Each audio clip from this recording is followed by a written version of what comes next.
Hello, thanks for joining me, astrologer Patrick Arundell, for your in-depth weekly horoscope forecast for week commencing the 26th of July. If you've yet to subscribe to my channel, I'd be honoured if you did so now. Please click or tap on the bell notification symbol. Every time I drop a video, you'll get an alert on YouTube. Also, if you'd like to embrace more serious astrology and ascend above your zodiac sign forecast, why not check out my special offer package of a 12-month forecast and a character analysis based on your unique personal data. No two charts are the same, and there's 30% off at the present. Please see the link below. Hello Capricorn, and welcome to your in-depth forecast for week commencing the 26th of July. Now, as we begin this week, so we're still dealing with the energy of last week's full moon. And that's asking you to think about your values, but also how they knit together with anyone you're close to. Now, that could be a business partnership, it could be a friendship, as much as a romantic alliance. But certainly, what you put into a situation, how much you earn, how much the other person invests, doesn't need to be quid pro quo, but you're looking for some kind of equilibrium.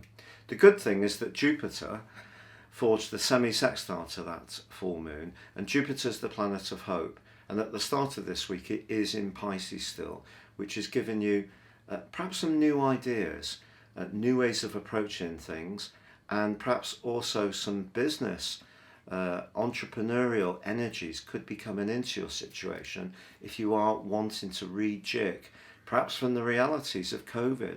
Maybe you've got to find new sources of income. So I do think that that can be something that you're considering at the start of this week. But Venus is forging a semi-sextile to the Sun for the whole of this week. And Venus is in your sister Earth sign of Virgo. Not its best position, it's true, it's in full here. But for you, this is very much about growth, it's about expansion, it's about connection to different types of people. It can also be thinking about an overseas situation or meeting somebody who comes from an entirely different background to you. So the opportunity to explore something is really there very powerfully with that Venus energy. And then from the middle of the week, Mercury, the planet of communication, moves out of your sector of relating and into the 8th house. Now, Mercury going through the 8th house can be a deep dive. If you're someone with a particular interest in sort of crime or murder mystery novels or TV programs or films, that's really going to be aroused over the next 3 weeks. But more seriously, this can also give you a much greater desire to understand what really makes you tick or others. And you could find yourself checking out some videos about psychology and also about esoteric subjects like astrology. But Jupiter does rewind on Wednesday back into the sign of Aquarius. And of course, because your ruler has been in the sign of Aquarius since the 17th of December last year, it was also in your second solar house from the 22nd of March through to the 2nd of August 2020.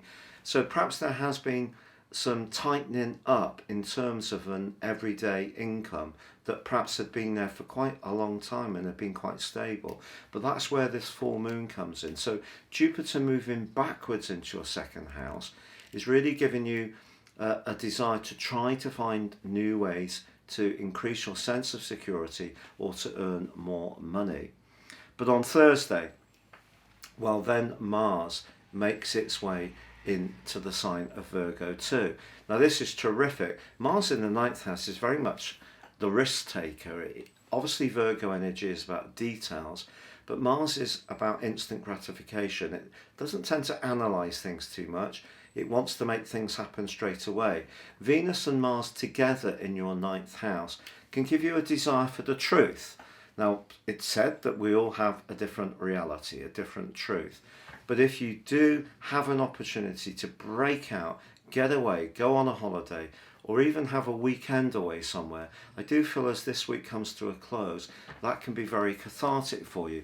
Not least, that Venus forges an amazing link to Uranus in your sector of romance, romance, creativity and playfulness.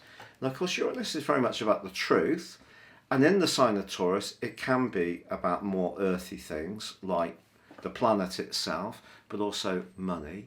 But I think the fifth house for you is very demonstrative, but Uranus sees things happening very quickly. So a fifth, ninth house energy suggests that if you're single, someone could just flash into your world who really seems to connect with your deeper values. But this person could be a bit unpredictable, a bit shocking in some ways, a bit daring, larger than life, and exactly what you'd like to experience at this time. Because although you do have that more conservative side of your nature, because of the rulership of Saturn, there is another part of you that does like people who can create a spark. And perhaps in some ways, with the Sun in the 8th house, joined by Mercury midweek, you are looking for some kind of mini confrontation in order to make your life more meaningful or more exciting. So some kind of transformation is definitely in the works. Now, Mercury catches up with the Sun as the week draws to a close in a conjunction. They're not quite cazimi until Monday. I'll tell you more about that next time. But this 8th house conjunction could give you genuinely a spark of real ingenuity around resources, around entrepreneurship, around making the most of long-term financial planning, whether it's around property, pensions, investments, all those kind of things. You could be very quick-witted indeed as this week draws to a close.